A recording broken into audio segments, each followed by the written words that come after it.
Happy weekend, everybody! I was kind of on the fence about whether or not to go ahead and start the stream because there is still bad weather heading my way. But you know what? Screw it. We didn't get to do this last week because I was out of town, and we got a few things to talk about this week in the 6th episode of the GB Cast. Hello. Hey guys, how y'all been? Good to see y'all. Steffi, Wig, Kane, Beast Mode, one of our awesome mods, Dr. Cheats. Glad you all are here with us today.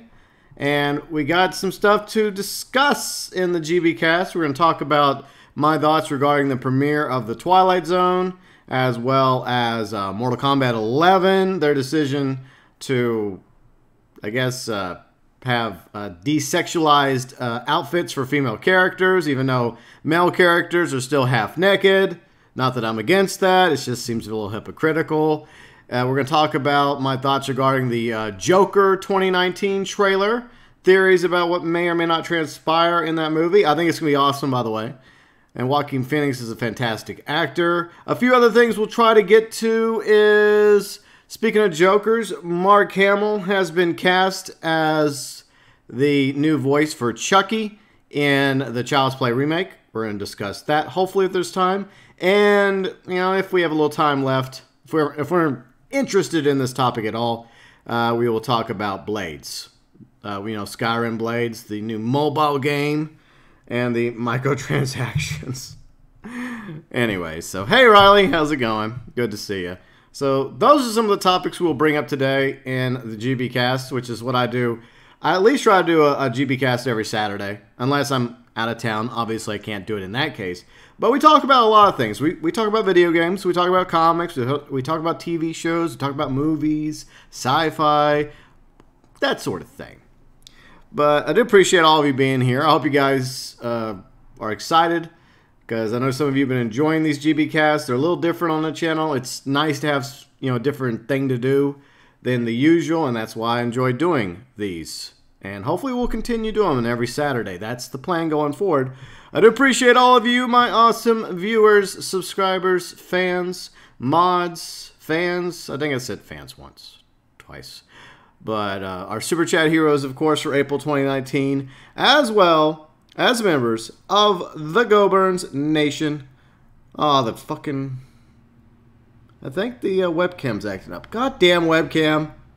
Are you serious, webcam? Are you serious? The webcam's acting up. I unplugged it and I plugged it in before the stream started, webcam. God, for crying out loud. The problem with unplugging and replugging the webcam in is that basically it kind of screws me in that regard. I'm trying to think about what to do. I don't want to restart the stream, but at the same time, I should have like a contingency plan for the rare occasion that the webcam decides to do this. So every time before a stream, I unplug it and I plug it back in because it has a history of doing this nonsense. I don't know why it does it, but it's pissing me off. Like, I should just have like an image of me on standby just in case. So I guess let me fix this. Technical difficulties in progress. Let me look real quick. Do I have anything I can use? Because, like, I don't know if this is gonna... The problem is if I unplug and I plug it back in, I don't... You have to basically close OBS and reopen OBS. And that kind of sucks. I guess I could use this image. Alright, so I think I'll try something. So the webcam is going to be no bueno today. Sadly. Because I'm not going to unplug and replug it in. Alright. Let's tweak this real quick. Like I said, I should have a contingency plan for when this happens. Technical difficulties. I'm keeping an eye on it. Maybe it's fine now. Doesn't look like it's screwing up anymore, but anyways, let me fix it. What do we got? We'll just use this. Okay, so we're gonna use one of my old OG birthday images. There. I mean, worst case, this will be what we use. I'll pull it. It may be cooperating now. Okay, there we go. They're cute little me from back in the day. Okay, so let's pull this down. The problem is I'm gonna have to put it over on my other one. Okay. So there we go. What do y'all think? Y'all like that? Okay, so let's see. If it keeps acting up, we'll put my backup image up, the standby image. I think it's actually working now, the webcam. I think, but like I said, I'm gonna have to fix it in a moment over on my other screen where I have all the news wires up, so I'm gonna have to redo that. Live in progress. Technical difficulties. Of course, it would happen in the return episode of the GB cast. But at least I noticed it, right? Instead of you guys complaining while I was reading an article. The webcam's messed up, GB. But anyways, where were we? Oh, yeah. Thank you so much to everyone that's still here, that hasn't abandoned me just yet. As well as all of our viewers, fans, subscribers, mods, our Super Chat heroes for April 2019. Along with our members. I was getting to the members when I noticed the webcam was acting silly, but right now the webcam's behaving. Maybe I just had to give it a stern talking to. Maybe I just had to be a little salty with it. I don't know. But our awesome members include Trippy Mark, Zoa, Aaron Thomas. All three of them have done it. They've reached the 1 year mark, and they now have the 1 year golden badge. So thank you so much for being members for 1 year. Trippy Mark, Zoa, Aaron Thomas. Our 6 months members include Azralynn, who's about to get that gold 1 membership badge. I think I already have it over on her channel. So I think I'm winning. I'm winning, Az. I already got the 1 year badge. At least it looked like I had the 1 year badge. I can't tell. She has different looking shields. But her badges are cooler than mine. But anyways, Azralynn, thank you for nearly being a member for a year now. We got other friends of mine who are also streamers over on Twitch. HuttchPlays, along with Oliver King. ACG, my good friend Carrick at ACG, the host of the International Podcast, which I was a former member of. Maybe one day he'll invite me back. I thought he would by now, but I don't know. Maybe one day, right? Or maybe not. But he's also known for making awesome reviews of video games, indie and AAA, over on his great YouTube channel. And Fat Chinese Gaming, a few days ago, got his 6 month badge. So thank you so much, Fat Chinese Gaming, for being a member of the GeauxBurns Nation for 6 months now. And other members include UG Outlaw, Cyber Games, El Davo, Paradise Gamer, MyDune, and Chris Brad. He's the birthday boy. Well, his birthday was a few days ago. So thanks to all of our awesome members. And as you noticed, I have finally fixed the order of the lineup on the membership thing because it was kind of wonky. It wasn't working out properly, but now it's working. So I have it in order now, correct order. So the memberships are in order, everything's in order.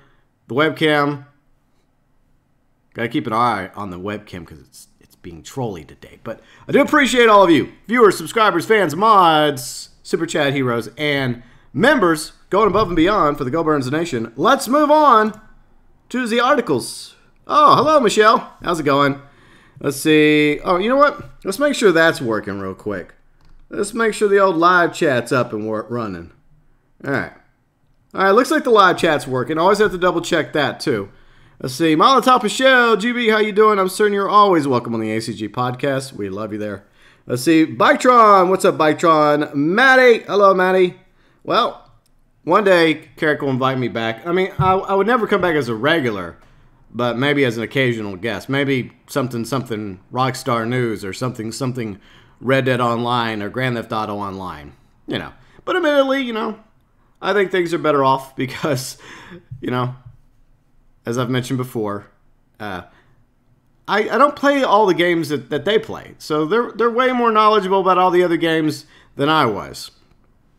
But whenever there is a game that I happen to be knowledgeable about, that I have an interest in, you know, they want to bring me in for my thoughts on it, then that's perfectly cool. Perfectly cool. Okay, so let's get back to this. So first thing we're going to talk about today is the Twilight Zone redo premiere brought back. It's back. Now, I don't know if any of you are Twilight Zone fans, but I happen to be. I'm not per se a huge Twilight Zone fan. I have a friend that's he has like all the Twilight Zones. He loves Twilight Zone. Anytime there's like a Twilight Zone marathon, he will watch it. And it's kind of a big deal. Kind of a big deal, Twilight Zone. And so now, Twilight Zone has returned. It's on CBS All Access. And it is hosted now by Jordan Peele. And I think Jordan Peele is a fantastic narrator. I think he did a great job in the first 2 episodes. That's definitely one of the things I liked about the reboot of Twilight Zone, because they've rebooted it a few times. But yeah, Jordan Peele, I think he's a good narrator. I mean, obviously, no one's ever going to be able to top Rod Serling. But when it comes to previous narrators, I feel like Jordan Peele gets up there. He gets up there. I would say he gets the silver. He gets the silver medal. I mean, but Rod Serling's always going to have the gold. But we'll go ahead and talk about my thoughts regarding the Twilight Zone in this IGN article. See, Jordan Peele's The Twilight Zone series premiere review. Your next stop, the reboot zone. Well, it's like I said, reboot, because it's been rebooted a few times. Actually, I don't want to read the article because I don't want to unintentionally spoil anything. So we'll just keep it right there with Jordan just gazing deep into our soul, deep into our thoughts as I read the chat. Let me read chat real quick. All right. I'm a little rusty. Having a week off kind of threw me off, but we'll get back into the swing of things. Let's see. Yeah, I understand what you're doing, your own thing. Yeah, well, I mean, it's not that I'm doing my own thing. It's that I just got to the point where I felt like I wasn't bringing anything to the table. I mean, like every now and then I would chime in on, you know, a game that I was kind of familiar with. But I feel like if I'm not playing the video game, then obviously I have no legitimate thoughts regarding that game, whether it's a good game or bad game. And that's something that started weighing heavily on me. I mentioned it in a few other, like the vlogs with random thoughts a while back. About a month or so ago, I made that video, random thoughts over on the vlogs channel, plugging the vlogs channel. And it feels like you're taking up space. Because all the other guys, you know, Carrick, Reg, Silver, you know, they play a ton of games. So they have knowledge about all these games. And here I am. I play video games, but I'm very focused on the games I play. So, but anyways, let's go back to the live chat. Let's see. Twilight Zone's really good. Love the old show. Loving the new reboot. Awesome. We're going to talk about the reboot. Let's see. Riley, not a fan of Twilight. Well, not the Twilight vampire movies. We're talking about the Twilight Zone, Riley, which is good. Twilight, the movies, the books, nah, not so much. Let's see, Molotov feels a bit of a mix between Black Mirror with less tech misused. Yeah. Let's see, Bob's. Hello, Bob's. How's it going? Okay, so let's go back to the news. I'll come back to chat in a little bit. Man, like the webcam just really screwed me a moment ago. It kind of threw me off my game. All right, so I'm just going to throw out my thoughts regarding the Twilight Zone's premiere. Now, if you want to watch the first episode, which is titled "The Comedian," it is actually available right now on YouTube for free. You can watch the entire 50+ minute episode for free on YouTube. But technically, 2 episodes premiered Monday night. So Monday nights over on CBS All Access. That's where you're going to see the Twilight Zone. And I think you can get like a free membership. I would wait till like this season's officially done, like after they have all the episodes put out, before you go and binge the Twilight Zone if you don't feel like paying for CBS All Access. I have CBS All Access because I watch Star Trek Discovery, for better or worse. Sometimes it has its moments, a lot of other times not so much, as I've mentioned before.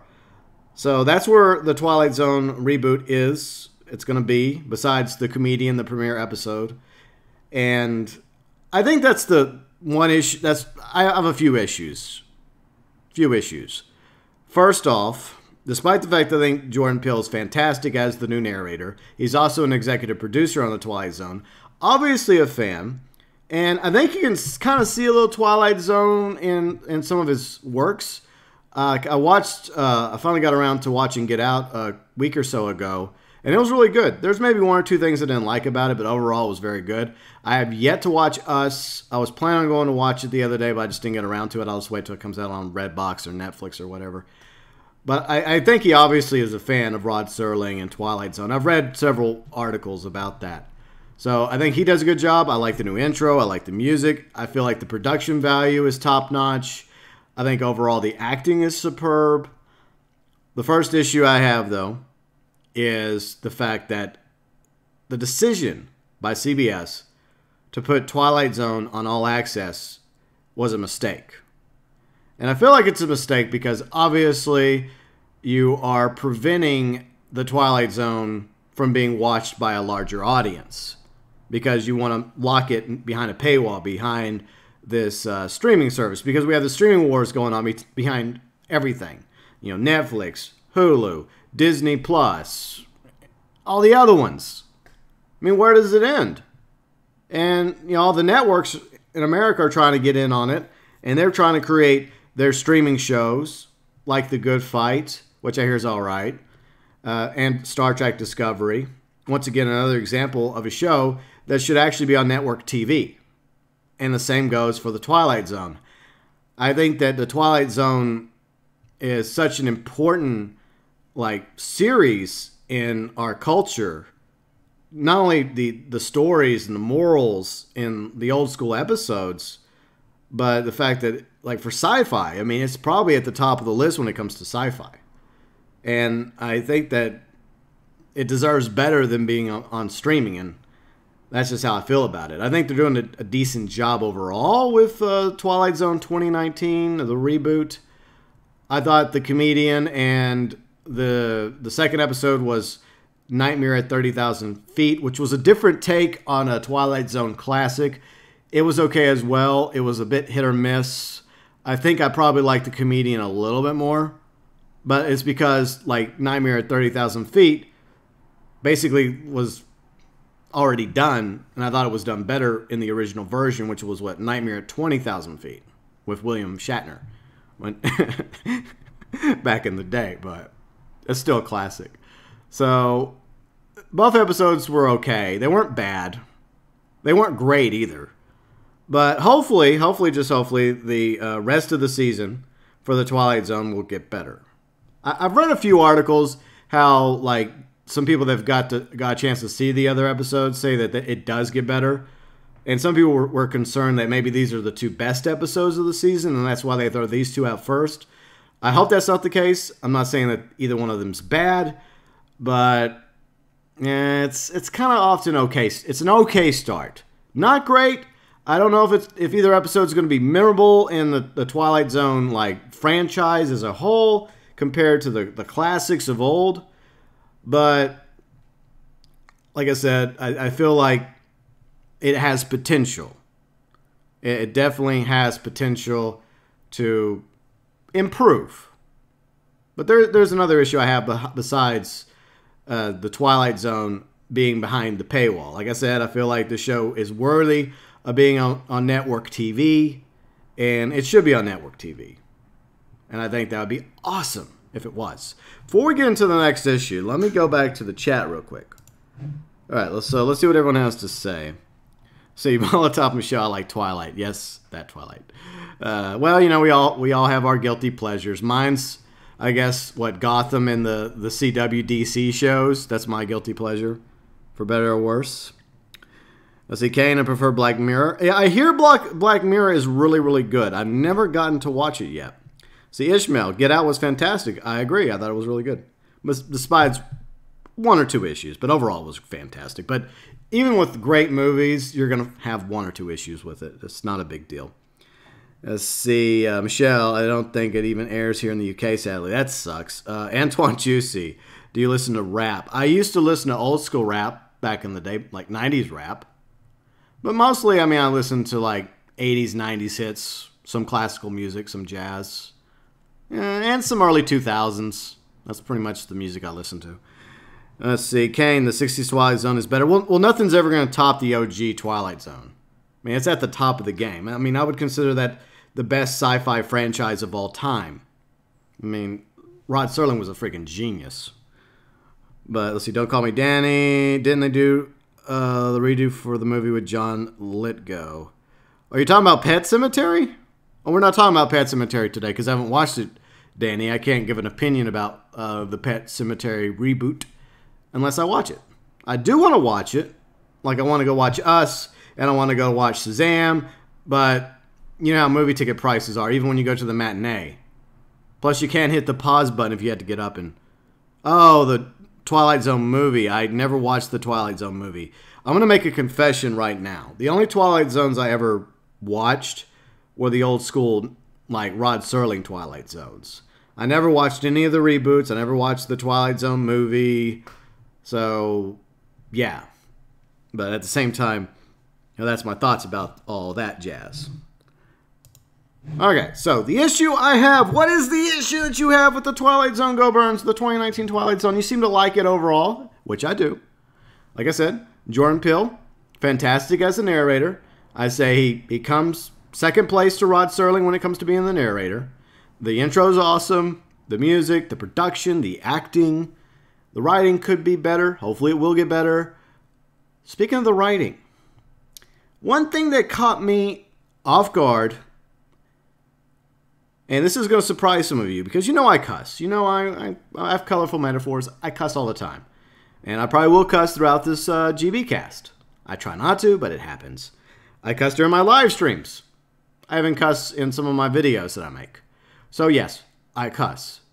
But this is the Twilight Zone. The Twilight Zone. I don't want to hear F-bombs in the Twilight Zone. And when I first heard that in The Comedian, I was taken back. I was like, whoa. You know, just because you're on CBS All Access, just because you're not on network TV, that doesn't mean you have to throw out N-bomb. I mean, like, well, they didn't do that. They didn't throw any racial slurs out there. Fortunately, they better never do that. But you don't have to throw out F-bombs. You don't have to throw out S-bombs. You don't have to throw out any over-the-top, like, cuss words. And like I said, I cuss all the time. But the Twilight Zone, I just don't like it. I don't like hearing the F word. Yes, I know I'm saying fuck. I don't like hearing that in the Twilight Zone. Okay? I just don't. So that's one of the issues I have. I know it seems stupid. I know it seems silly in 2019 to say that, but it just doesn't feel right to have those cuss words. I mean, I know they're just words, okay? Like I said, like words, they're just words. You know, sticks and stones will break my bones, but words will never hurt me. And I know some people are over the top PC nonsense. They get their selves torn up over words. And obviously there's some very nasty words out there. But it just didn't feel right that I heard F-bombs. I think there were some shits too. There were some fucks, there were some shits. And I realize that they're going in a more adultish direction with the Twilight Zone. But the old school Twilight Zone was good. And this is something my friend was telling me about because we were having this conversation. He doesn't have CBS All Access, but he's really excited about watching the new series. And he's going to wait till like the entire season's already out and available for him to get the free trial membership so he can just binge watch it. But he was looking forward to watching it with his family. And that's one thing a lot of people don't seem to remember is the fact that families would watch the Twilight Zone. And yeah, even back in the 60s, you know, it dealt with a lot of themes like hatred and racism and all these other issues that Rod Serling was brave enough to tackle back then that made us think about things. And I would say it's had, I would say, a positive aspect on society in general, the works of Rod Serling when it comes to the Twilight Zone franchise. But it was also enough to where families could still watch it with their children.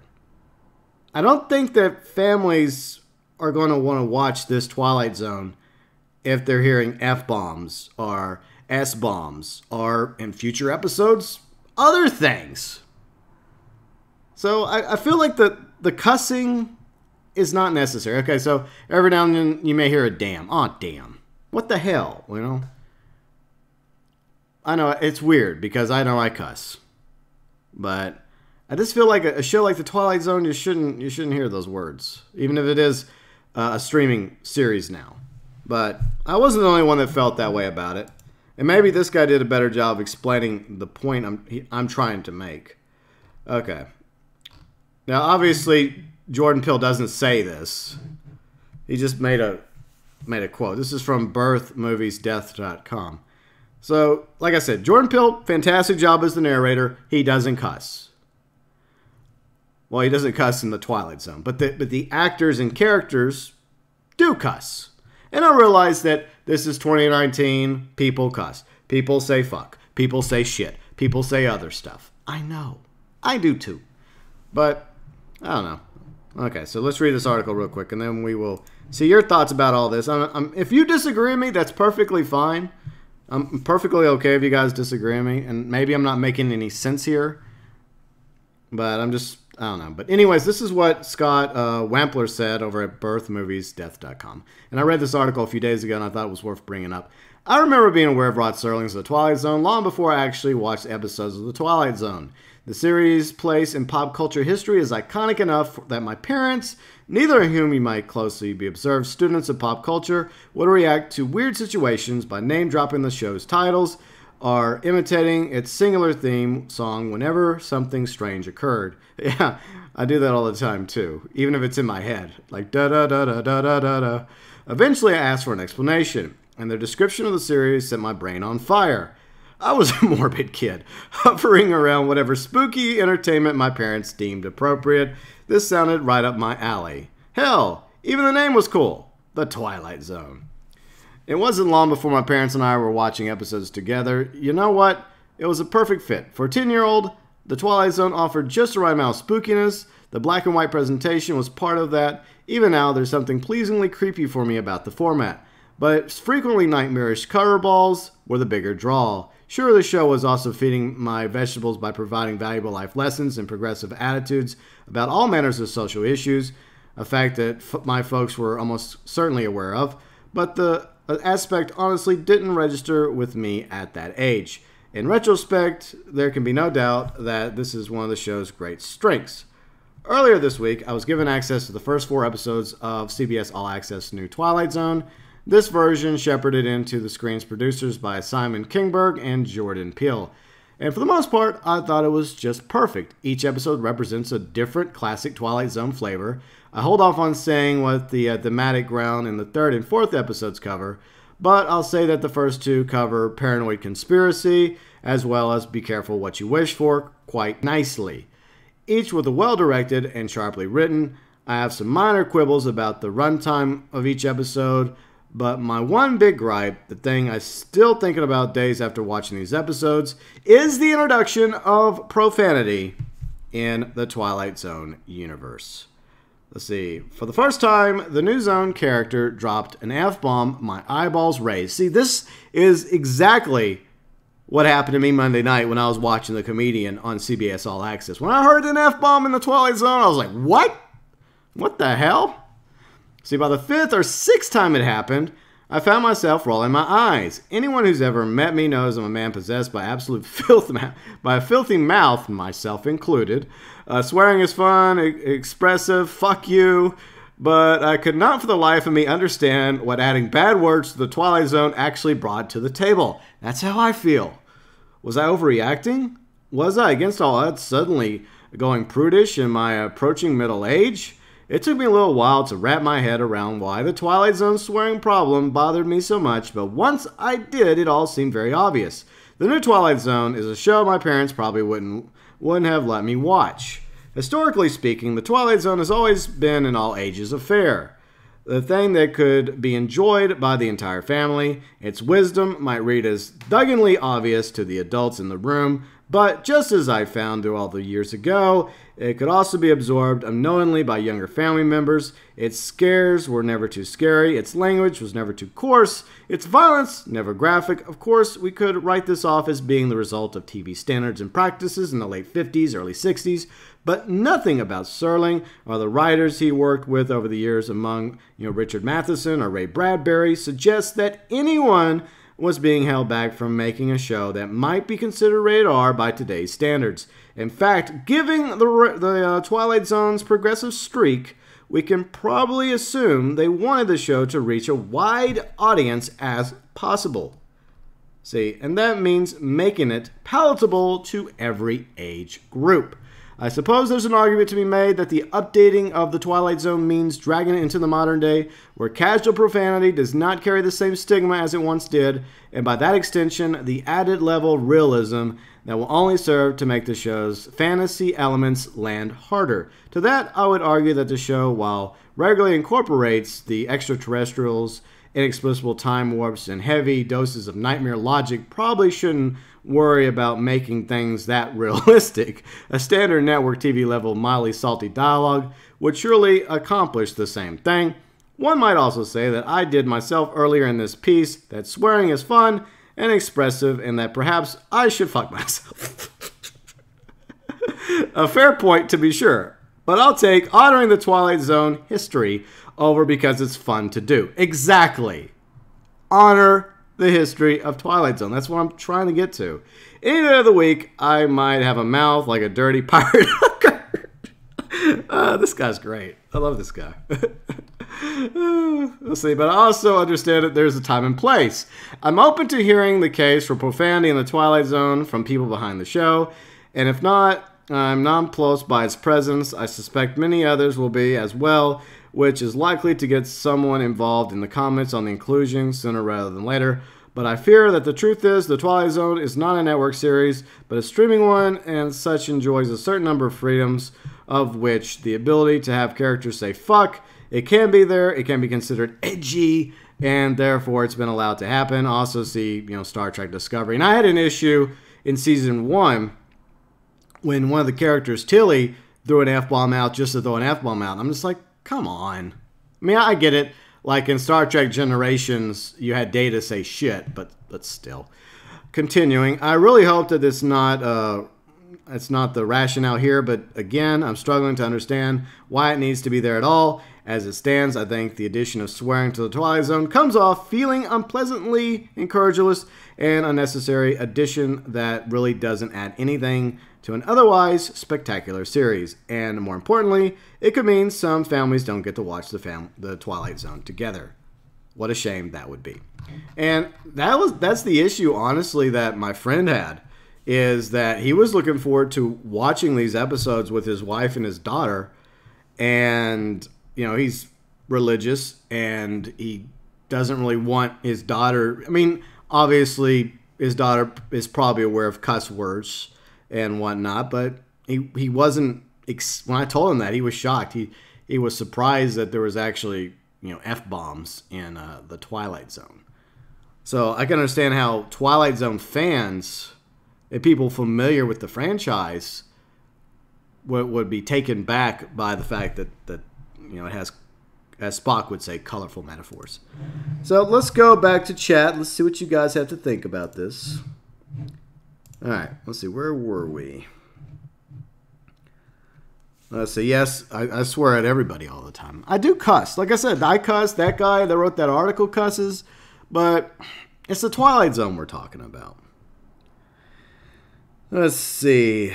Society changes every generation. And maybe that's one way to look at it. But at the same time, he did make a valid point how you're basically, when you have a show and you allow them to throw in F-bombs or other words, and there's families out there that are thinking about getting CBS All Access because they want to watch the Twilight Zone with their kids, because they enjoyed watching the Twilight Zone with their parents or their grandparents, and they hear about this and they don't want to have content where this is transpiring in front of their kids. I can understand the turnoff. I really can. Like for me personally, okay, fine. whatever. I mean, I'm a big boy. It just doesn't feel right. Let's see. Kane, swearing can be done right, but if a word like fuck, shit, cunt is overused, the words lose their effect, and would seem like a character would do it just to be edgy.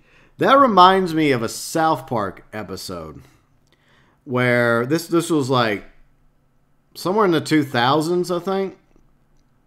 And there was a TV show. I think it was, what was it? NYPD Blue, I think. Like, they were, for some reason, they were allowed to say shit in one of their episodes. And it became kind of a big deal. Because up until that point, on network TV in America, like, shit was one of those words. It was one of the, like, in other networks throughout the world, maybe people don't care. But up until that point, the standards and practices didn't allow certain words, including shit. And I think it was NYPD Blue that was the first one to do it. Or was it the first one to have show some booty? Maybe I'm getting confused. Confusing? But yeah, so it was such a big deal that South Park made fun of it. And they did an entire episode like saying shit. And I think it may have actually the world record for like an episode on TV that says shit. They said shit like over 100 times, I think. And it was hilarious. It was basically making fun of it. Like, okay, yes, people cuss. But to simply say it just for the sake of saying it to be edgy, I mean, that's just bad writing right there. And these episodes don't need F-bombs. They don't need that shit. They don't need it to be good episodes. They could be clever about it. It's just, in a way, it's kind of lazy writing, in my opinion. And it, like I said, it also just makes it to where when people hear about this and they were planning on watching The Twilight Zone with their family and their kids, it's going to make them less inclined to do so because they don't want their kids to hear characters on a TV show, throw out F-bombs because, kids are. I mean, once you get to a certain age, okay, it's fine because you're old enough to understand, okay, there's certain words that you say in private or among friends or at the bar when you're old enough. And then there's certain words you should never say while at work or at school because you might get in trouble. Let's see. Chat. Let's see. Michelle, swearing is not a big thing over here in the UK. You have 8-year-old stuff. It's just normal. Yeah, I think that's the big difference. But anyways. Yeah, the shit counter. Yeah, Kane. I forgot. I'm usually pretty good about remembering the titles of episodes. Of South Park episodes because I'm a huge South Park fan, but I forgot that episode. But the entire point is the reason why they're called curse words, is because they're words of curse. And the Knights of Standards and Practices are supposed to prevent the words from being said too many times. I see, noob, I cuss online, but in person it feels dirty. Yeah, I don't know. But anyways, I feel like that's my thoughts about the Twilight Zone. Once again, I think it's off to an okay start. I think that if it was on network TV, then obviously they wouldn't be able to put those words in their show. And at the same time, it would appeal to a larger audience. So, for 2 reasons, I have minor issues with the Twilight Zone. But overall, the new series is off to a promising start. The 2 first episodes, The Comedian, Nightmare at 30,000 Feet, were okay. They had their moments. They weren't perfect. There's definitely probably numerous classical Twilight Zone episodes that are way better. But at the same time, I like the new intro. I like the theme. I like the production value. The acting is really good. Jordan Peele is fantastic as the narrator. Probably second only to Rod Serling. So I am looking forward to the rest of the season of The Twilight Zone.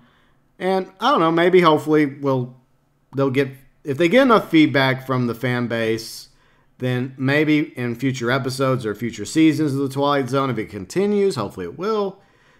Hopefully they'll take a step back and they'll be like, okay, it looks like maybe we don't really need to throw these words into future episodes because it does kind of rub people the wrong way, especially fans of the original series.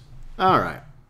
So, let us move on to another topic, which is going to be kind of interesting.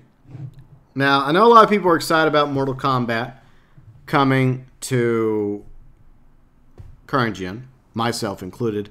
I'm not going to get it because I did stream the stress test a few weeks ago, and it was alright. I played Scorpion. But, like, me and fighting games are not really that anymore. I used to love fighting games back in the day when I was a kid. And, like, many quarters went into the machines of Mortal Kombat, Mortal Kombat 2, Mortal Kombat 3, Mortal Kombat Ultimate Edition, because I loved Mortal Kombat back in the day when I was a kid. But, like, tastes change as you get older. I enjoy watching other people play, but I'm obviously not very good at, PvP Mortal Kombat. So it's not really my thing anymore. But I still have an interest in the Mortal Kombat franchise as a fan. And I think that the first Mortal Kombat movie was actually a really good video game movie. The second one was horrible.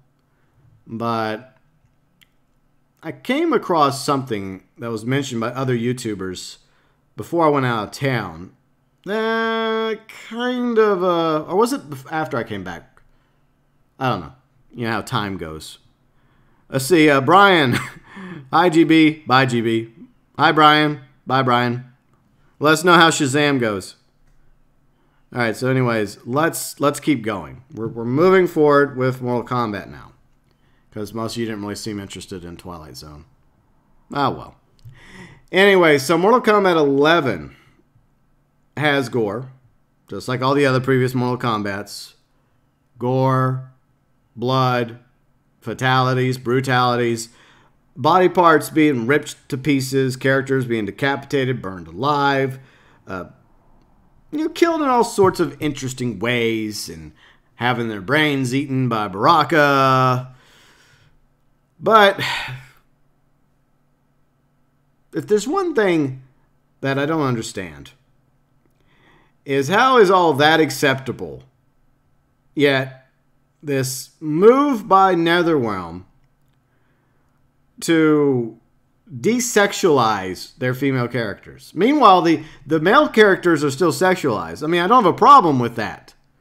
I'm equal opportunity. Equal opportunity.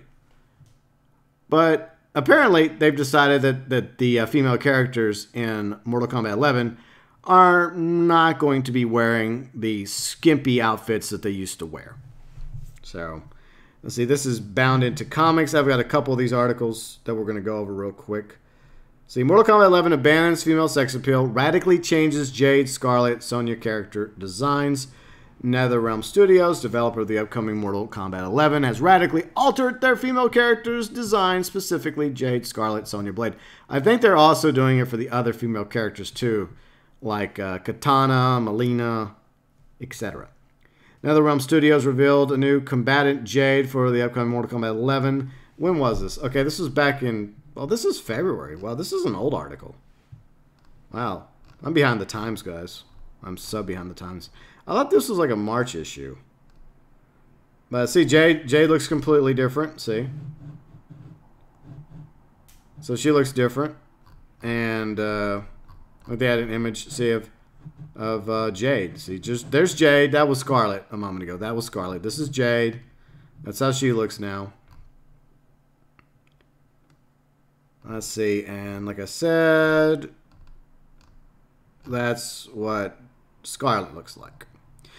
Now, for the record, I don't have a problem with a variety of clothing options for characters, male and female. And I don't even have a problem with these clothing options. So I don't have a problem with that. But at the same time, there's going to be players that want to dress up their characters in old school Mortal Kombat outfits. And that's one thing that they've prided themselves on, NetherRealm Studios, is honoring the legacy of Mortal Kombat with old school costumes and outfits for other characters like Scorpion, Raiden, Liu Kang, Sub-Zero, Johnny Cage, Jax, and the others.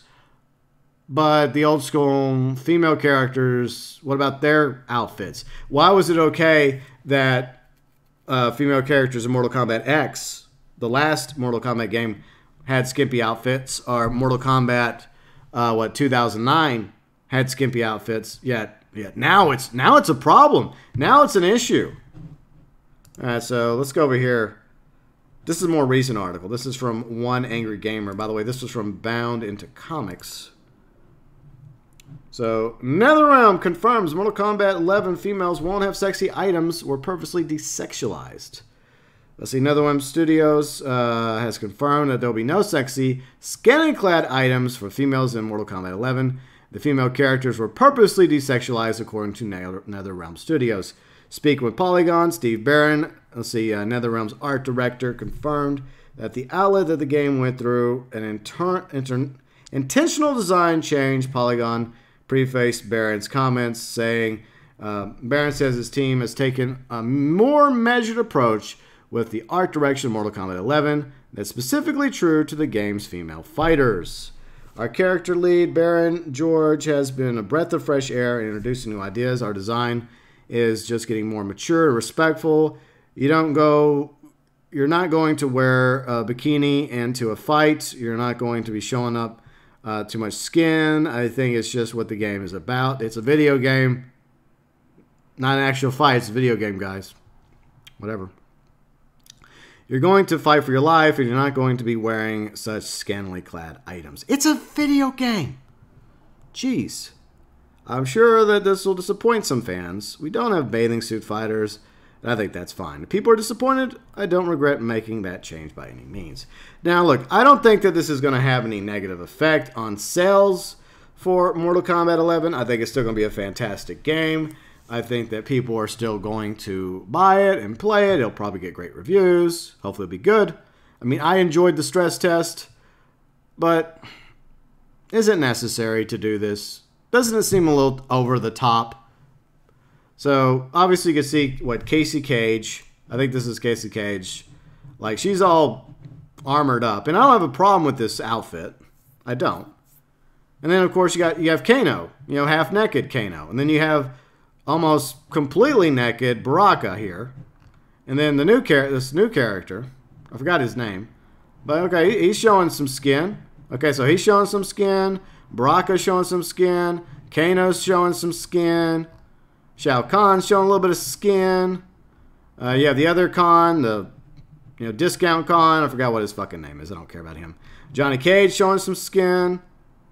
Okay, so I know other people made this point that, okay, so you're desexualizing female characters, yet why are the male characters still sexualized? It doesn't make sense to me. And like I said, I don't have a problem.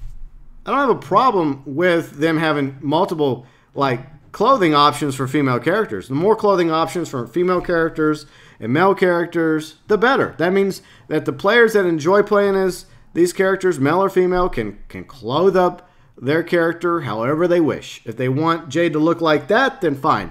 If they want Jade to look like this when they're fighting with Jade, perfectly fine. The same thing goes with Scarlet, or with the way Johnny Cage looks, or the way that Kano looks, or the other male characters like Liu Kang. You want Liu Kang, showing some muscle, fine. You want him all, dressed up like a monk? Fine as well. And like a Kung Fu outfit. This is a non-issue that they're making an issue. That's what I find ridiculous. And you have blood and gore, and you have body parts being all over the place, and fatalities, and all this gruesome shit going on in the game. The ability to kill characters in multiple ways. That's okay. That's perfectly fine. But oh no, we can't have female characters. We can't have Katana or Melina or Sonya or Jade or Scarlet or Casey Cage walking around and revealing outfits. It's just stupid. It's absolutely ridiculous.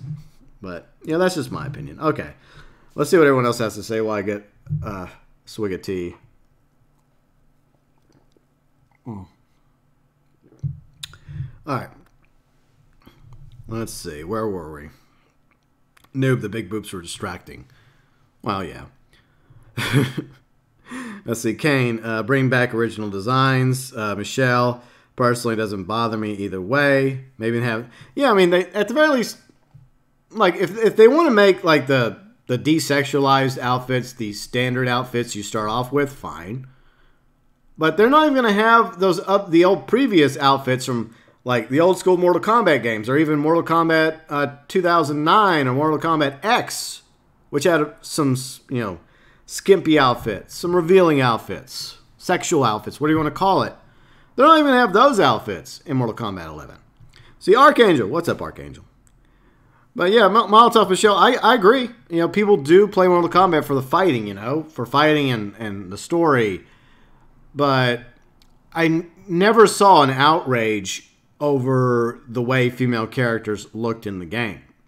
I never saw an outrage over the way the male characters looked in the game. It just feels like this is some sort of SJW nonsense. Much to do about nothing. And, you know, it'd be one thing, it was like a family-friendly video game like Mario or Zelda. You know, you don't want Princess Zelda or Princess Peach or Link or Mario, you know, waltzing around and revealing clothing, do you? I mean, okay, so Link does have that really, really cute outfit that he gets in the desert in Breath of the Wild. It's very, very precious. But the point is, this is not a family-friendly game. It's not. This game is probably going to be rated M for mature. So I don't know. I mean, it's just ridiculous. It's insane. Let's see. Molotov Michelle. See, I agree to default, fully clothed, and then unlock. Yeah. But I don't know. So you want a purple sky, but you're British. I must be British too because my sky right now is gray outside as well. Let's see. Archangel. Let's see. People get upset because the sky's blue. Yep, they do. People get upset over too much shit nowadays. I just find it hilarious. And look, in no way am I calling for a boycott of Mortal Kombat 11. I think it's going to be a great game. And I hope people that really want Mortal Kombat 11 go buy it and enjoy it. And hopefully it's good. But this was unnecessary. I don't know. Let's see, Red Phone Mowers. My favorite podcast to listen to when I'm drifting with my Viper. Hello, GB. By the way, who cares about damn clothing in a fighting game? Yeah. I don't know. It's just, it's over the top. Ridiculous. See, Michelle, I mean, GB, you are drinking tea. Oh, yeah, okay. Good point. That's a good point, Michelle. All right, so anyways, that's my thoughts about Mortal Kombat 11. I think it's going to be a good game. I enjoyed the stress test. I played a Scorpion. Like, why doesn't a Scorpion have any sexy outfits, huh? Huh? I'm just kidding. But at the same time, it's silly.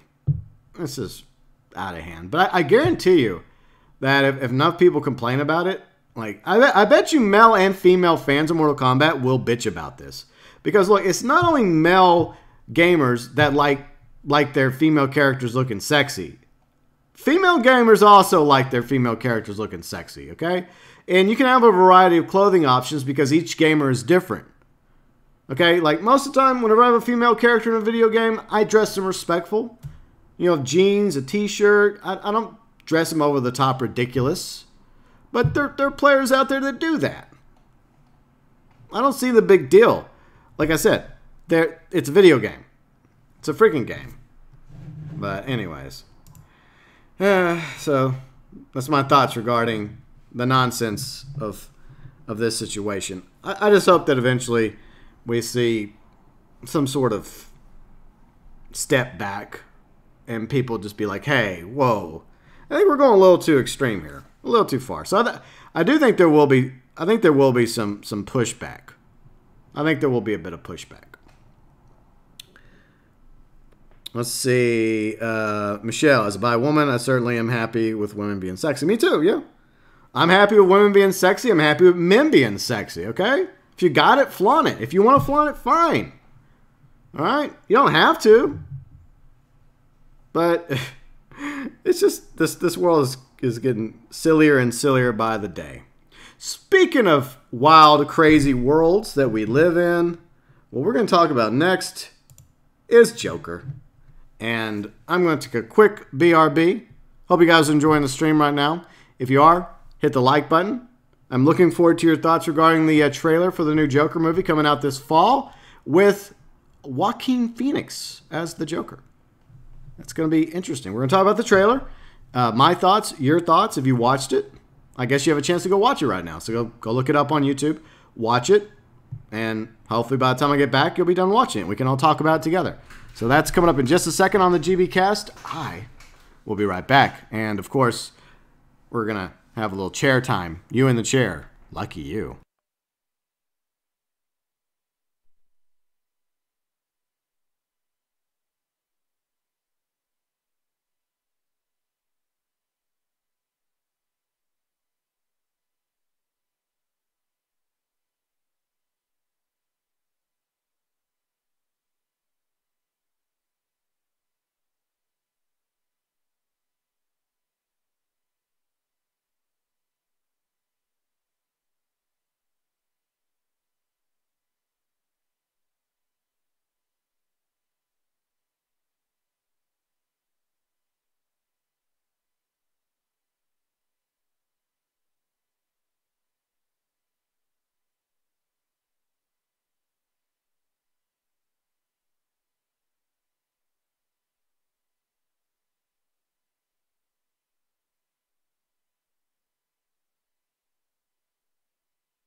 All right, I'm back. I had to shoo my kitty cat out.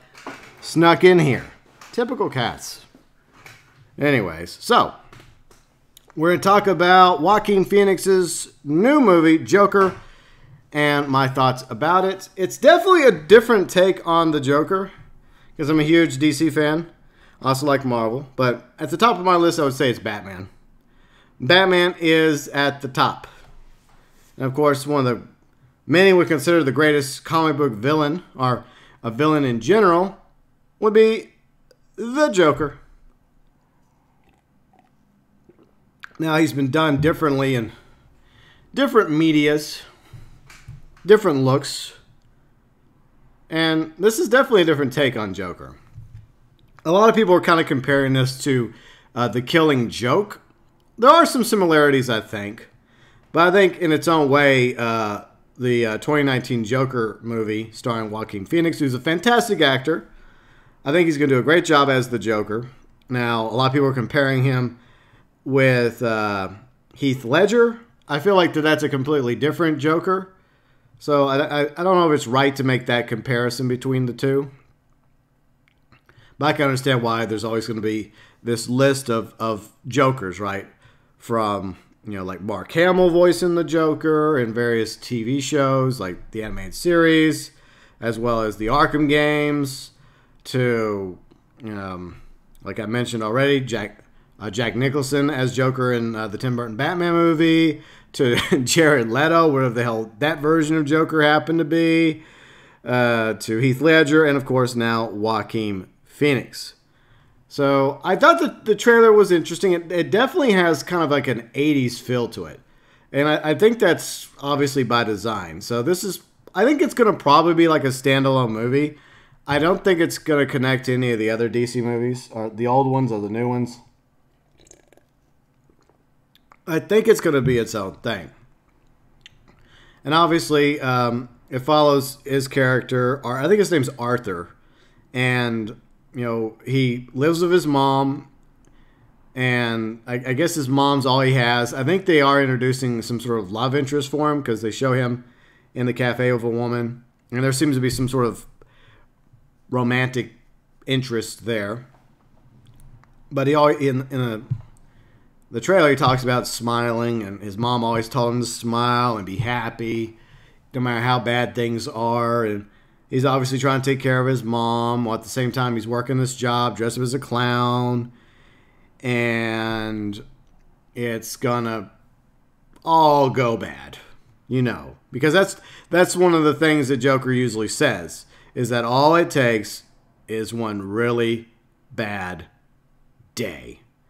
And you can already see hints in the trailer that things are going to go bad for Joaquin's Joker.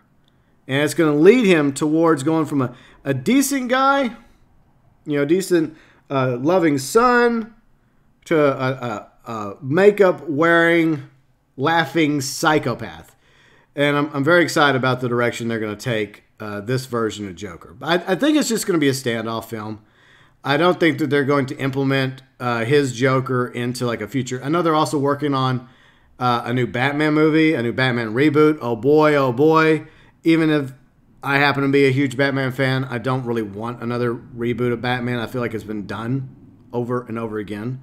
And in my opinion, the best Batman Origins movie, live action, is Batman Begins. Batman Begins right there side by side with The Dark Knight, to the best Batman movies. Now, I hope that the new Batman movie's good whenever it comes out. I don't even know. We don't even know who's going to be Batman in that movie. It's not going to be Ben Affleck, because he's done. He's out of wearing the cape and cowl.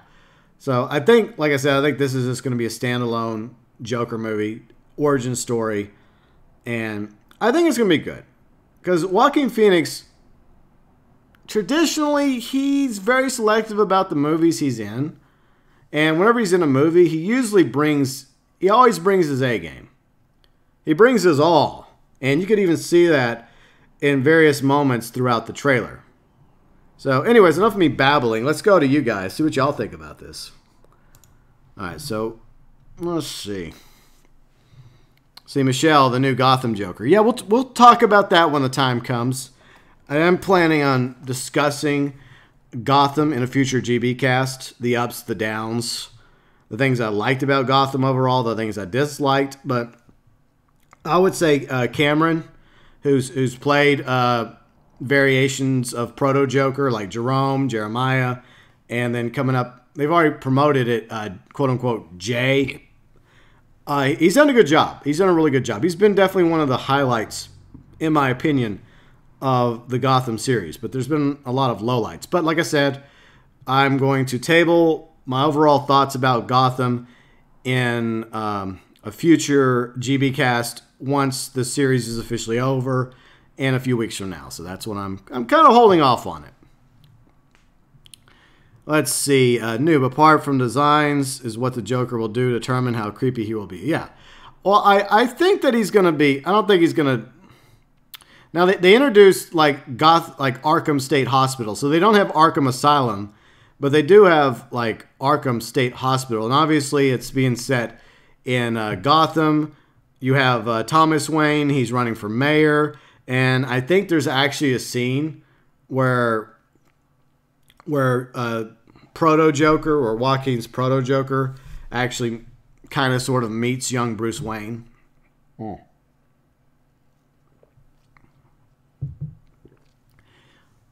But I think it's going to be good. It's a good trailer because it doesn't show too much. Exactly. That's one thing that ticks me off about trailers. I can watch the teaser trailer. I can watch the first trailer. But usually after that, I'm done with trailers. Because too many times, whoever they have in charge of doing trailers in Hollywood for these movies put too much spoilers in it. From like Terminator Genesis, which was overall an awful movie. The twist in the trailer would have been better if we would have just saw it in the movie. It still would have been a crap movie. But they basically just threw a major plot point in a trailer. Good job. And then most recently, Pet Sematary. I hear the Pet Sematary remake, which we talked about a moment ago briefly, is really good.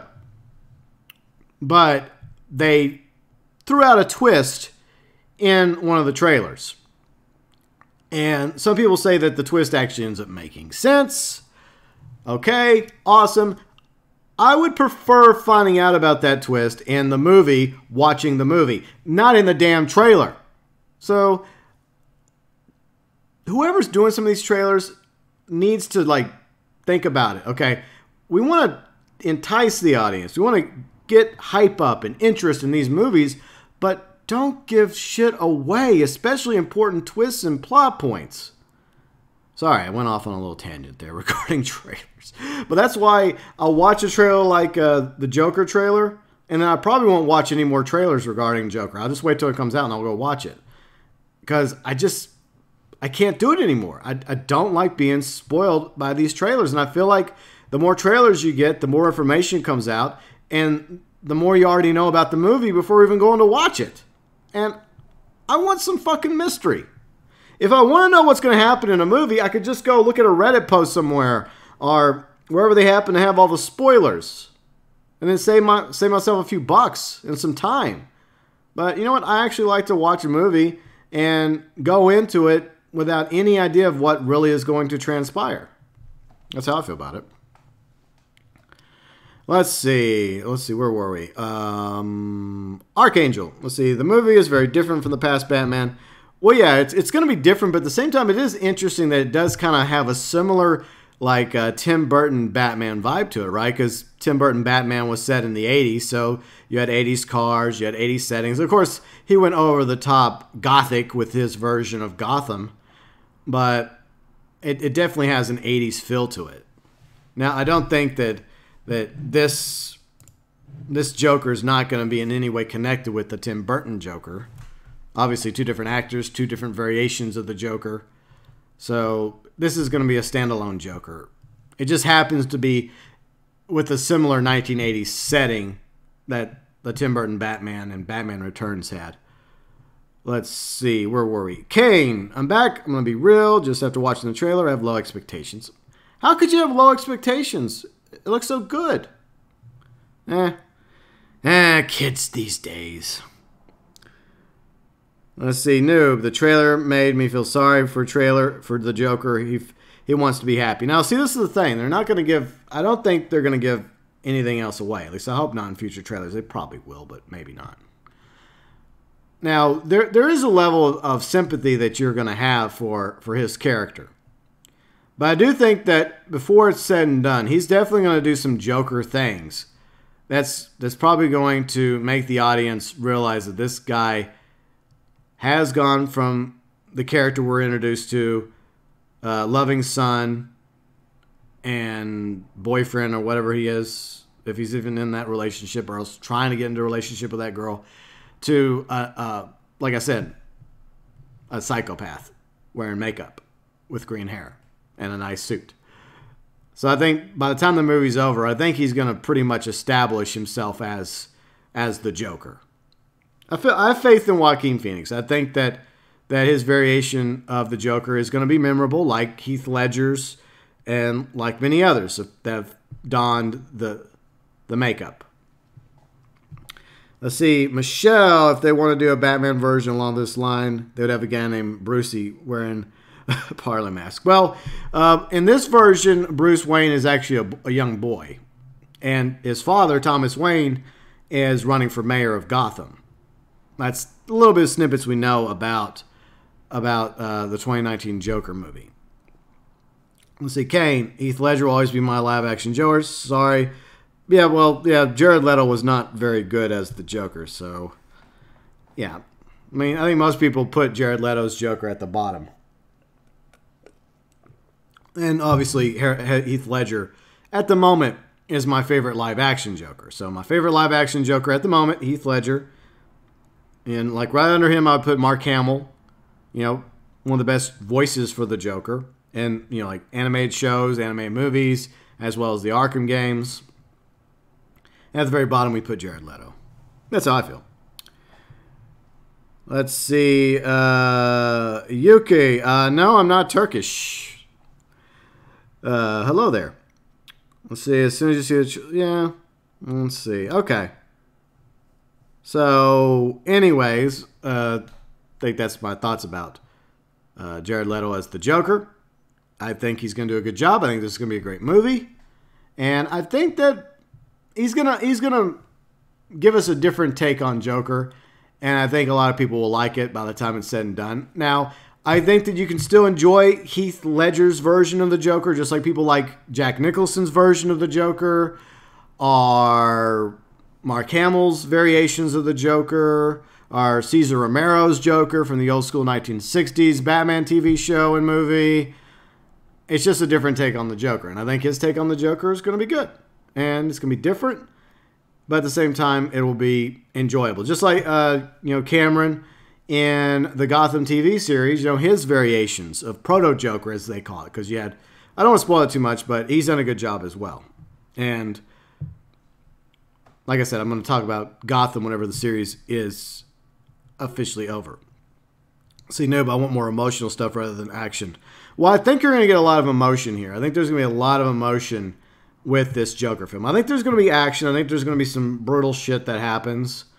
But I think there's going to be a lot of character, a lot of story, a lot of development. And that's going to be very fascinating to delve into his various aspects, into his character, the man he is, the man he's trying to be. And as things get crazier and crazier and all this bad shit starts to happen and he has his one very bad day, exactly what becomes of his character, leading him from being a loving son to the Joker. It's going to be very interesting to see. But at the same time, I feel like it's going to work. And it's just going to add a new take on the Joker. All right, Michelle, I will catch you later. Thanks for stopping by. Good to see you as always. All right, so we got this one out of the way. Speaking of Joker, how does Mark Hamill feel about the Joker? How does he feel about Joaquin Phoenix taking on the role of the Joker? Let me refresh this article real quick. Okay. Well, this article was fine a moment ago. Internets, behave. Lousy internets. All right. Why is it? I don't understand some sites. Some sites just run really, really slow. It's like they put too much crap on their sites. Like, a lot of sites seem to run fine. But anyways, this is from IndieWire.com. From one Joker to the next, Mark Hamill gives Joaquin Phoenix his blessing. The Batman villain has voiced by Mark Hamill since 1992. Is now being played by Phoenix in the upcoming movie. And this is actually going to be a good segue. So we will be segueing from here. Joaquin Phoenix left a huge impression in the first Joker trailer that Warner Brothers debuted this week. The first to the massive buzz at the CinemaCon and then online, where it quickly became a viral sensation. The Todd Phillips-directed movie stars the three-time Oscar nominee as the famous Batman villain, while previous big-screen Jokers such as Jack Nicholson... Where's Heath Ledger in this? Heath Ledger should be second right there. Like, it should be Jack Nicholson and Heath Ledger, not Jared Leto. Okay, whatever. But anyways, continuing. Mark Hamill, who took to social media in the afternoon of the Joker trailer premiere to share his excitement over the project, gave Phoenix his blessing, writing, "A diabolically delicious character plus a superb actor plus brilliant writer-director equals yes, please." Hamill has voiced the animated Joker since 1992's launch of Batman the Animated Series on Fox. The actor's voice work is also the Joker's extended to several Batman video games and other animated series such as Justice League. Why do you mention such crap, writer? Justice League Action, really? Jared Leto as Joker, really? Never mind. Moving on. Why do you have to mention like the crappy things? You're supposed to mention the good stuff. All right, so the upcoming live-action Joker is set in 1981, stars Phoenix as Arthur Fleck, a stand-up comedian whose failed attempts to become famous forced him into a criminal underworld of Gotham City. The supporting cast include Robert De Niro as a talk show host who factors into Arthur's psychological downfall, and Atlanta favorite sees Zazie Betts as single mother who is Arthur's love interest. Francis Conroy, Bill Camp, and Mark Maron co-star. While Hamill is not involved with Joker, he's also going to be hitting the big screen later this year in Star Wars Episode 9. We're going to be finding more about Episode 9 in a few weeks. Is it a week or now? I think it's actually a week from now, right? Star Wars Celebration's happening in Chicago. So we'll finally get an official title, maybe even a trailer for Star Wars Episode 9, and I will probably share my thoughts in a future GBcast regarding that.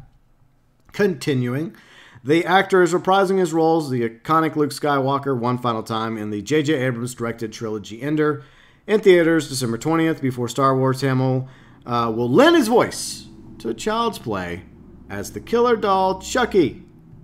Now, the Child's Play remake is what we're going to talk about next. Segue.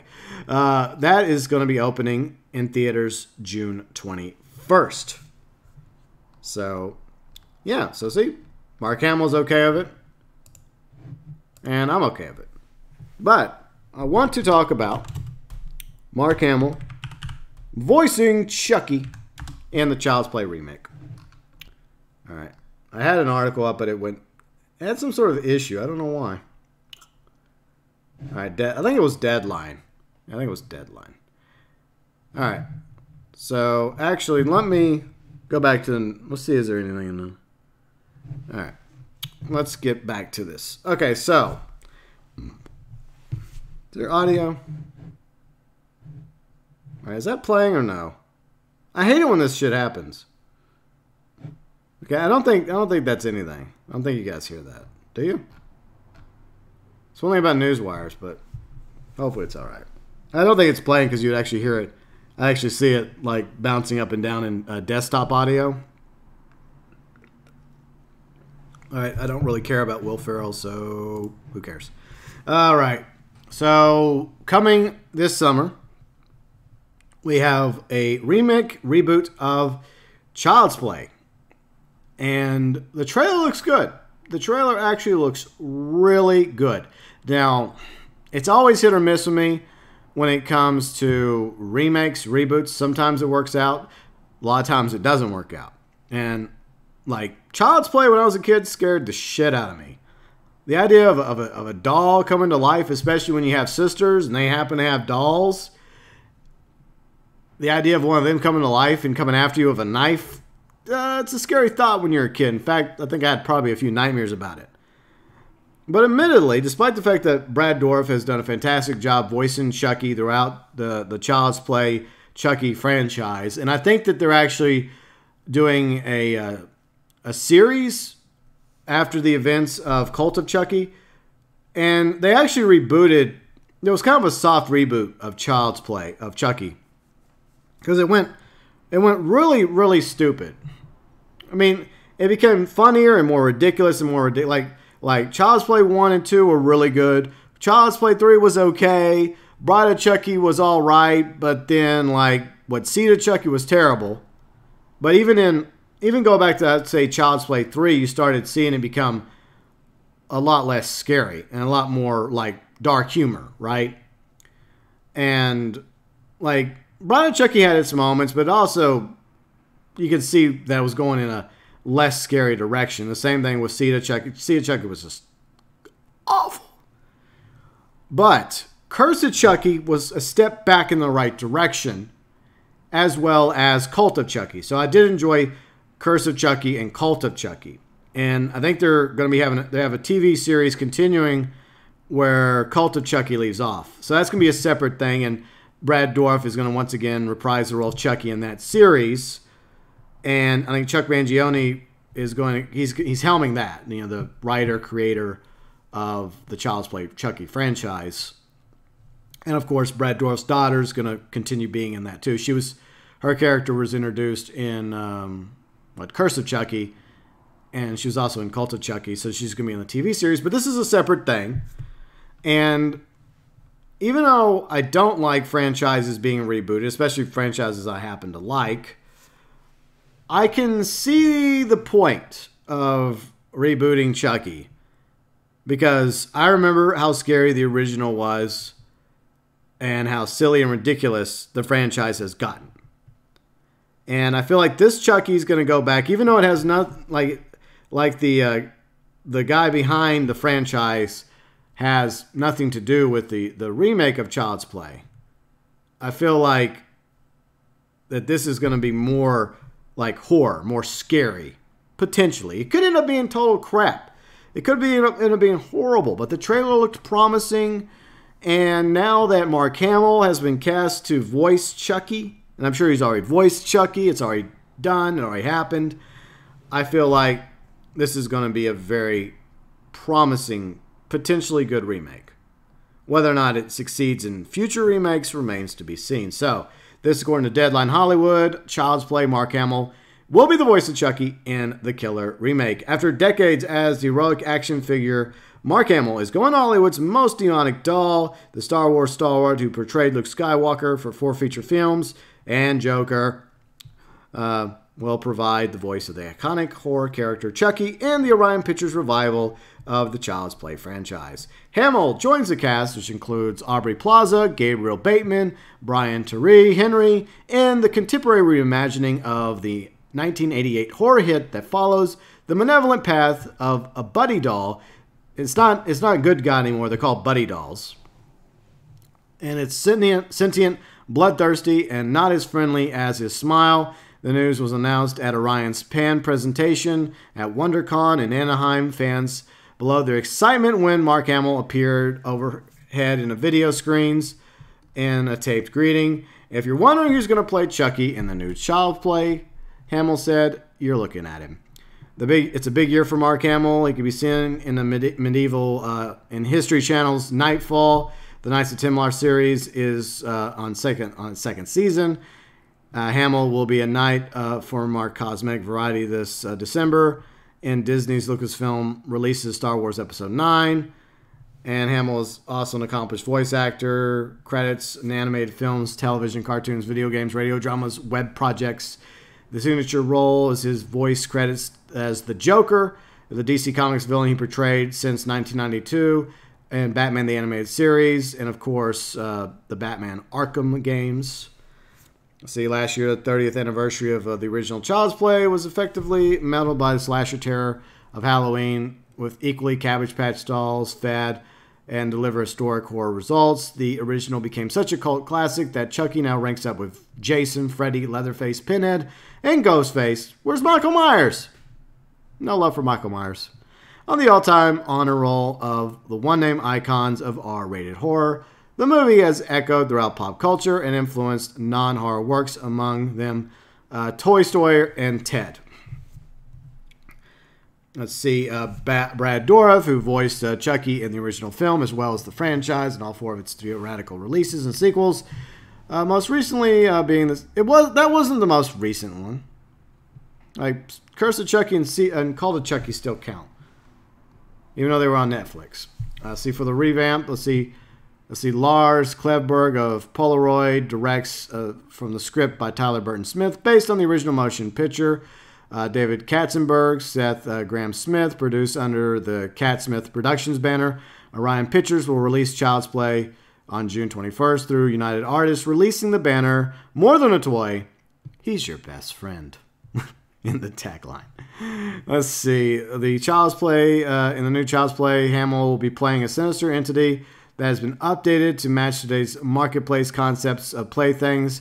This time around, Buddy is an artificial intelligence human companion manufactured by Caslan Corporation, the world's leading developer of interactive tech products for home and lifestyle. When Karen Plaza, single mother, gifts one of the state-of-the-art toys to her son, Andy, playtime takes a terrific turn. All right, so that's pretty much the information regarding Mark Hamill being the new Joker. And overall, I think that this makes me a little bit more interested in Child's Play. Like I said, I liked the trailer. I thought the trailer was good. And once again, I'm probably not going to watch. I may watch if there is a trailer where there obviously will be a trailer that will have him actually voicing Chucky. So I'm interested in that trailer. I hope that it doesn't make the same mistake that previous trailers have made, as I've mentioned already, in giving too much away. But I do want to hear Mark Hamill's version of Chucky in Child's Play. But at the same time, you know, if they just, I know they're going to, but I hope it's just like a few seconds, right? Like, hi, Andy, you know, I'm your best friend, or some wacky nonsense. Because, you know, there's going to be variations where he's friendly and where he's not so friendly, where he's acting like a psychopath, maybe even has a crazy laugh, similar to Brad Dourif's Chucky, but hopefully different. Hopefully different than Brad Dourif's Chucky, because, you know, Brad Dourif, legendary for his role as voicing Chucky throughout the years. But hopefully Mark Hamill will bring a different, interesting take to Chucky in the Child's Play reboot. So, I feel like this has got potential to be a good reboot. I hear the new Pet Sematary reboot's good. Some reboots work, some don't work so well. But hopefully, as they say, the Force will be strong with this reboot. I'll probably go check it out. And then I'll have nightmares about an AI doll coming after me. But one thing I find fascinating is, unlike the good guy doll in like the 1980s, which is, I know it, like Andy's mom at the time was like struggling, the single mother, struggling to pay the bills. And she had to basically get the Chucky doll from like somebody selling him off the street, right? For a discount. But the good guy doll, price-wise, can't be anywhere as expensive as, say, a buddy doll. If the buddy doll is supposed to be some sort of AI and computer, like I don't know, some sort of Siri or something like that. I don't know. Hopefully it'll work out. Hopefully it'll work out. But we'll see this summer. Okay, so final thing we'll bring up today. Back to video games, because I am a video game player. Now, some of you may know, Bethesda's not been doing so well lately. They've been having some issues. Fallout 76 for one example. And the hope that maybe one day we'll get Elder Scrolls 6. But Bethesda's decided to give us a new mobile game. Elder Scrolls Blades. Now, when I saw this premiered, I wasn't really impressed. Wasn't really interested at all. And I still ain't. Now, I think the game is free, and I think it's starting to roll out now, or else it's in quote-unquote early access, Elder Scrolls Blades. Once again, for your mobile device. But of course, with any quote-unquote free-to-play freemium game, it has microtransactions. This is from Kotaku. Elder Scrolls Blades officially hit early access this week, although wave-based nature of invites plenty of people haven't been able to go dungeon crawling yet. And when you get to dungeon crawling, it's worth knowing how much the loot you get back from these dungeons might cost to open. Yay. See, the cost, because unlike what you normally expect from an action RPG, the chests you find at the end of Blades dungeons can't be opened automatically. You can find the chest, but you can't open it. The hell? The first few levels of Blades, you can unlock the chest straight away, but after the stage, you'll need to either wait for a timer to run out or unlock them directly using gems. And naturally, those gems cost money. This is insane. Alright, so can we pull this up? Alright, so pouch of gems, which will get you 60 gems for the pouch of gems, will be $3 US. A sack of gems, which is 500 gems, will get you, that's going to cost you $8 US. A stash of gems, which is 1,200 gems, that's going to be $15 US. A strong box of gems, which is 2,500 gems, will be $31. Bear in mind, this is a free game on mobile. $31. All right, continuing over here. All right, so a hoard of gems, which is 6,500 gems, is going to cost you $80. Imperial Coffer, which is 14,000 gems, is going to cost you $160 US. Microtransactions are just getting out of control. This is completely insane. Now, see, to buy a chest directly, it'll cost you 250 gems for a current chest and 750 for an older chest. The legendary chest will set you back 2,500 gems or $31 if you're spending hard cash for it. So you also have these different chests, like the golden chest, like they said, 250 gems, 750 gems for the elder chest, the legendary chest, 2,500 gems. Get bonus items on your first gem purchase. This happens only once, so choose carefully or give them money to choose again and again. And you too can be an Elder Scrolls Blades well. An Elder well. Yes, that's it. Elderwell. Upgrading buildings and blades also require materials like lumber. You can collect some of them in game, but you can also accelerate the process with gems. How convenient. See, we'll have more about blade. Okay, so that's pretty much all they mentioned. This doesn't surprise me, but it's so disappointing at the same time. You have so many games out there. And I realize it costs money to make a video game. I know that even this game, Elder Scrolls Blades, which I've read some people's comments about it, and some people have actually tried it, and for the most part, the overall consensus, with the minority seem to like it, but the majority of people that have actually taken time to play this early access might have played it for like an hour, and then they got tired of it, or maybe a couple hours, and then they're like, okay, I'm done. I don't want to play anymore. You want people to play the game. But it seems pretty obvious what you want more is people to pay you to play this game. For a game that is not worth $160. You can spend as low as $3 all the way up to $160. Now, by the way, there are first-time bonuses. So, yay for your first-time bonus. Hooray. I mean, any Elder Scrolls fans, why would you want this game? We didn't ask for this game. Now, what we've asked for is Elder Scrolls 6. Whenever that comes out remains to be seen. But, I mean, Bethesda's not the only one doing it. So many others are as well. That's ridiculous. But if I didn't have any interest in Elder Scrolls Blades already, I have even less interest now. I mean, I don't even really play games on my mobile device anymore. I just don't. I really don't. But you know what? It's your money.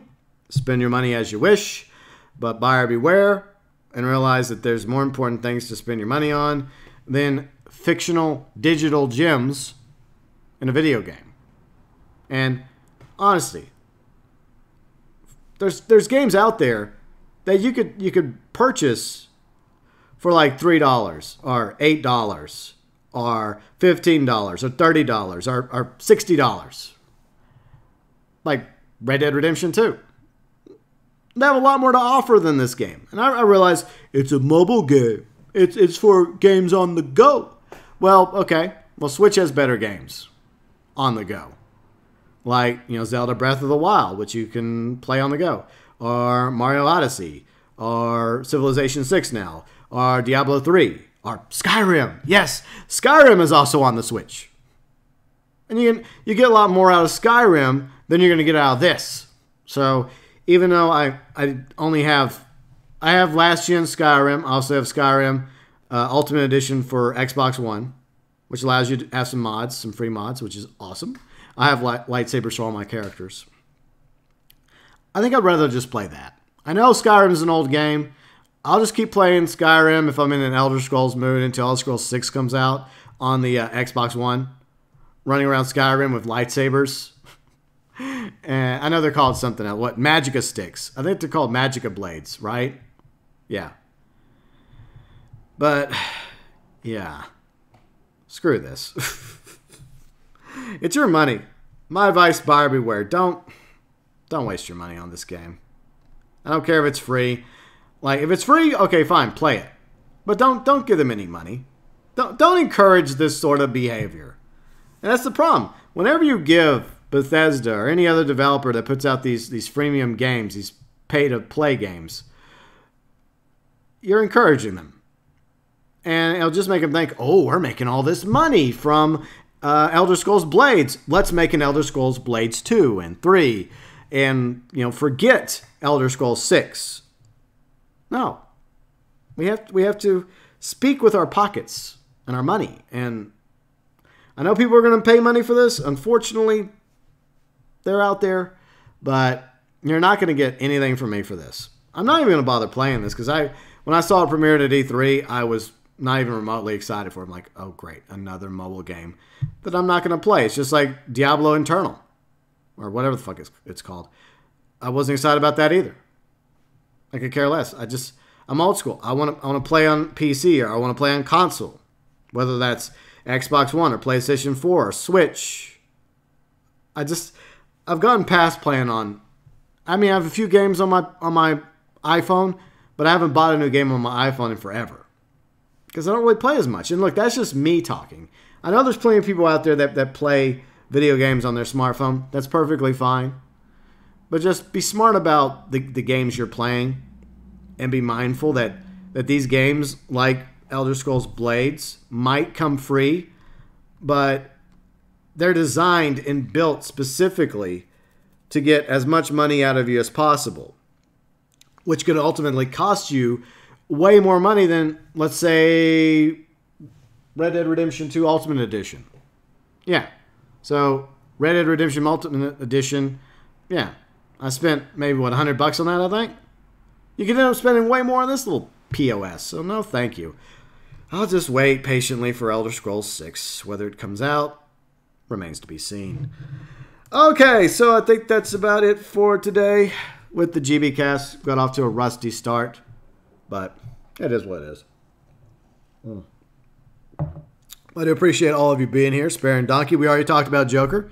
Glad you're excited for Joker 2019, as am I. I think Joaquin Phoenix will do a good job.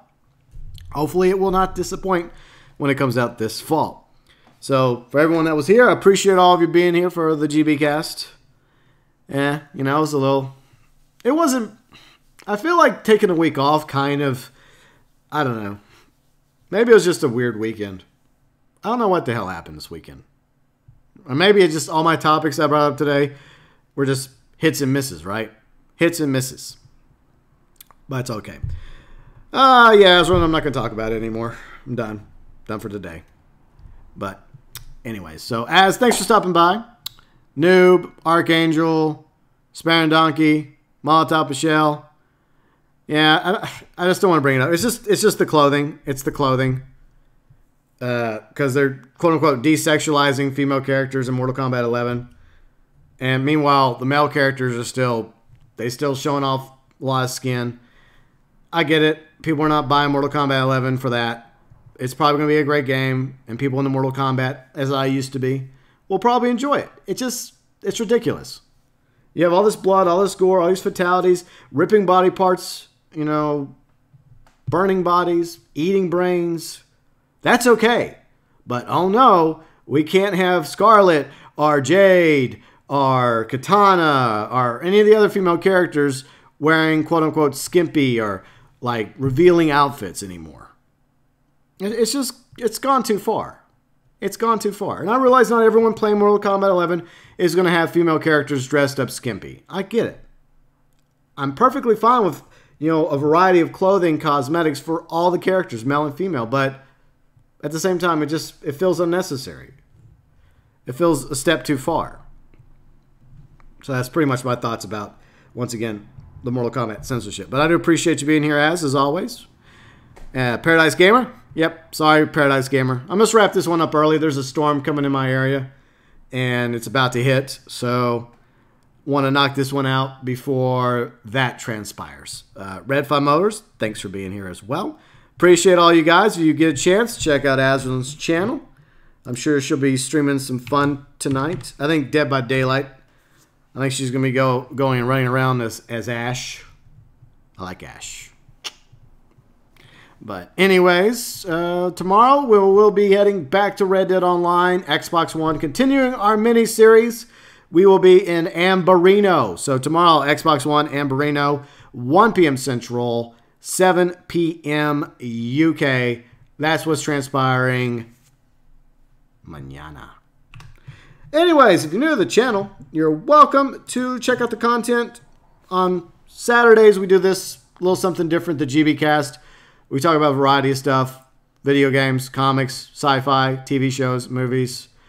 And other than that, I predominantly stream Grand Theft Auto Online, Red Dead Online. I do videos about both, and other games as well. So if you like the content, you're welcome to subscribe. Join the GeauxBurns Nation to be notified about future streams and content.